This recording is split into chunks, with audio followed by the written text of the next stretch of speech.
yo soy Pau y empecé a entrenar con Mario hace unos meses con el objetivo de mejorar mi técnica, ganar constancia y sobre todo aprender un montón de ejercicios nuevos para seguir superándome cada día, ¿no? Yo ya venía a entrenar y me faltaba esta constancia, esta motivación de ir superando retos y ir mejorando día a día.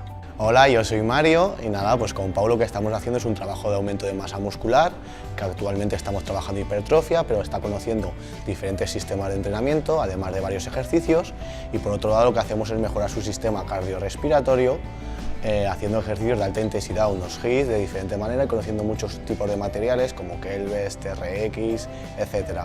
Así que nada, ya hemos conseguido algunos resultados y esperemos tener más. ¿A que sí, Pau?